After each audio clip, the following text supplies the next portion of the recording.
Bonsoir à toutes et bienvenue dans votre émission de musique locale Couleur Pays. Chaque soir que Couleur Pays fait, nous nous retrouvons pour parler de l'actualité musicale dans notre département. Cette actualité est faite par des artistes qui font des créations, qui créent des événements également. Bref, ils font également de la production.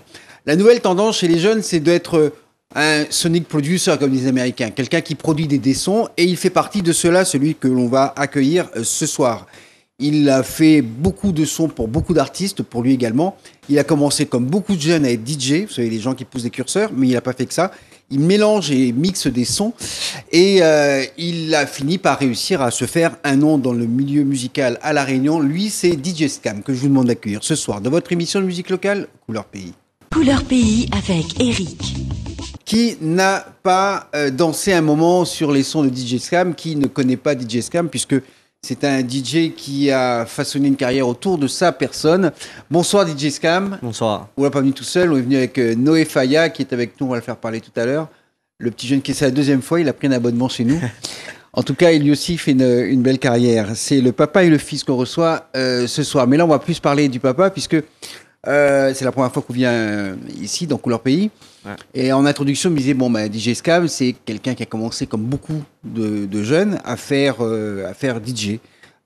Donc c'est comme ça que tu as connu, mais très rapidement, tu es passé à une étape un peu différente, puisqu'aujourd'hui, les DJ, c'est eux qui sont à la tête d'affiche. Moi, je discutais avec James à une époque, il me disait, quand on a commencé, les artistes étaient comme ça sur l'affiche et les DJ étaient comme ça. Aujourd'hui, les artistes sont là, les DJ sont là. Donc, explique-moi un peu ton parcours d'un premier temps. Non, mais déjà, comment a commencé, déjà, je me rappelle mon premier boîtement animé. C'était Rose des Îles. C'était élection Miss Radio. Ouais, c'était ça. Avec Benji, Big Up Benji.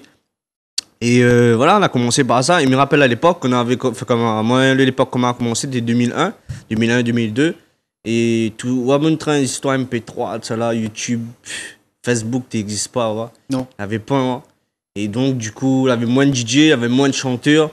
Et le bon produit, t'es mieux, hein. Mais il trouve que t'es mieux avant, ouais. Et voilà. On prenait plus de temps à faire de la production, si on parle du temps avant. Donc, où on a commencé, en fait, où la frontière un petit peu de tout. Il n'y avait pas de vinyle encore, c'était fini, on était déjà au CD, mais il y avait un rapport physique avec la platine quand même. Pour moi, il y a trois générations de DJ. Il y a ceux qui étaient au vinyle, ceux qui sont passés au CD, et aujourd'hui, c'est des sons qui sont dans les ordinateurs. Ouais. Bon. Après, même pour le DJ maintenant, il me dit, les gars, rien que son graphique. Et puis Bizanika, il faut plus, ouais. Donc avant où tu aimes faire ce travail là, ouais. Mais tu regardes bien les anciens, ouais. Tu regardes les anciens faits et tu vois que il fallait prendre le temps roder caler les battements, etc. Les BPM, voilà. Les battements par minute. Voilà, mais après maintenant avec les nouvelles technologies, donc voilà, on peut rien faire après. Hein. Effectivement, alors le rôle du DJ, parce qu'on va en profiter pour en parler, parce qu'il y a tellement on a eu même une émission qui s'appelait le RER Mix Club, donc c'est un club de DJ. Et c'est vrai que la fonction de DJ, le rôle a explosé en fait. Ouais. Alors, contrairement aux musiciens, aux artistes qui ont vu un peu leur notoriété, toujours été aussi importante, mais vu la vente des disques, c'était un petit peu... Le DJ est monté en flèche. Aujourd'hui, ceux qui sont les mieux payés sont souvent des DJ. Je parle de David Guetta, je pense à après, Solberg et compagnie. Je pense qu'après... C'est la tendance en fait, ouais, c'est le mélange. Il y a des DJ qui ont bon flow, ouais, bon imagination pour mélanger de sons en fait. Ouais. Après, des fois, vous connaissez le chanteur, il n'est pas trop fort aussi pour composer. Ouais. Le DJ, des fois, il arrive, il met son sas dedans, mais après voilà.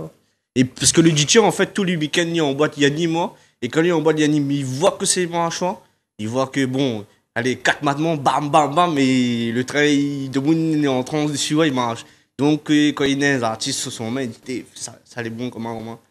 Et, voilà. Alors, tu me parles de deux choses, là.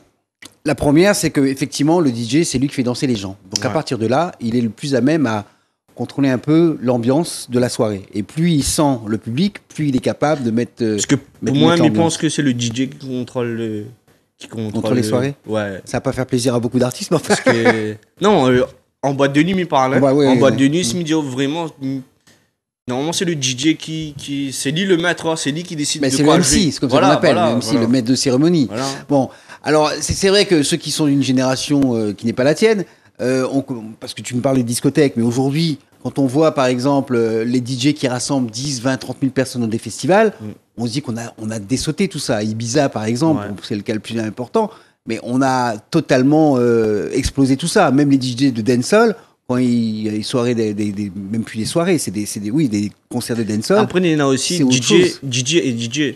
Par exemple, Alors, on prend le cas, par exemple, en ce moment, c'est Stromae qui tourne. Stromae, oui. Voilà, pour moi, Stromae, il est comme style David Guetta. Donc, pour moi, David Guetta, c'est pas trop DJ. C'est bon gars, il doit te composer, il doit te faire le son. Ouais, mais Stromae, c'est d'abord un auteur, c'est quelqu'un qui fait des voilà, textes. un auteur, mais si on écoute bien, c'est plus l'instrument.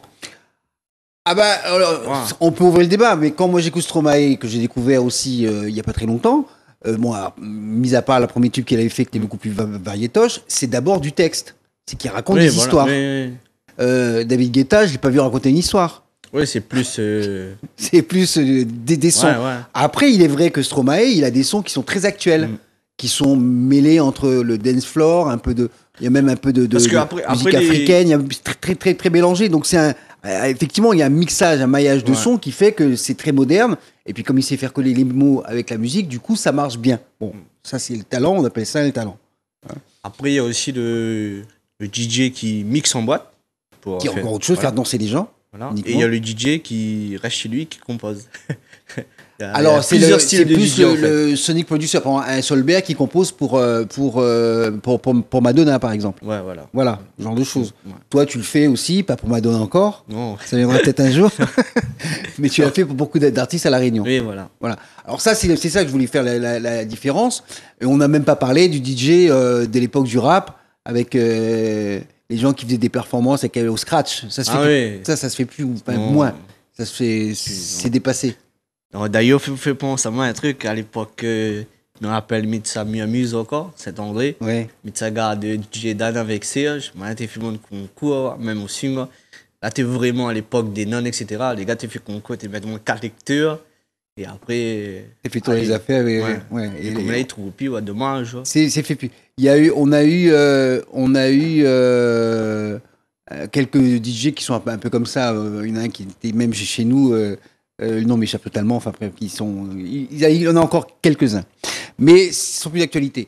Donc, toi, tu es aussi un DJ, mais qui fait des sons pour des artistes. Et donc, ces sons qui sont faits pour des artistes sont faits pour. Mais d'ailleurs, à la base, moi, j'avais commencé en montage. Je m'étais chez moi, parce que ça a pu l'école, etc. En école Bonien. Donc, j'étais chez moi, je passe mon temps à faire des montages sur un logiciel. Alors, quand on dit montage, c'est-à-dire que tu montes des sons pour faire soit des chansons. Mais d'ailleurs, mon premier montage, c'était pour Radio S. C'était un montage Sega. C'était à l'époque, on avait connu Benji, ouais. Et c'était un montage Sega. Mais après, c'est pas ça, m'a commencé. Et après, m'a atterri avec The FM là-bas, m'avait déposé des maquettes. Et puis, il est parti tout seul. En fait. D'accord. Donc, en fait, le montage, pour expliquer à ceux qui ne connaissent pas, parce que tout le monde n'est pas forcément dans ce milieu, c'est coller ou assembler des morceaux de musique pour faire une espèce de mix sur un même battement qui tienne la route sur 3, 4 ou 5 minutes. C'est ça. Et à partir de là, on peut créer des choses différentes. En fait, pour tous les DJ, c'était un moyen nouveau, même pas moderne, de créer des sons à partir d'autres sons. Et micro, à l'époque, comme un son de mon compile, le premier, c'était 7ème vibration, avec Future Crew, Bless avec Babylusion, que c'était la reprise de Aswad, Shine. Ouais. Et je pense que c'était. Il n'avait pas un tas DJ que tu fait sur notre compile, en fait, tu vois. Micro, c'est le premier gars ici, c'était local, DJ local. Et après, il avait pas un. Le DJ local, c'est le premier dans tout. Oui, Ali, c'est. Mais d'ailleurs, comment on commençait. J'appelle ça Dada. Ouais. Ça, il faut dire ça. Après, je me rappelle encore comment on avait commencé avec 50 DJ. On avait local, on avait Dan. Et puis, il y a moi-même qui arrive derrière, comment derrière, sur la pointe des pieds. Voilà. On va écouter et regarder surtout ce que DJ Scam nous réalise, parce qu'en plus d'avoir été DJ, on va en parler tout à l'heure, il crée aussi des événements musicaux, puisqu'il sent bien les gens et les jeunes en particulier. On se retrouve tout à l'heure, après avoir entendu les sons de DJ Scam, dans votre émission de musique locale, Couleur Pays.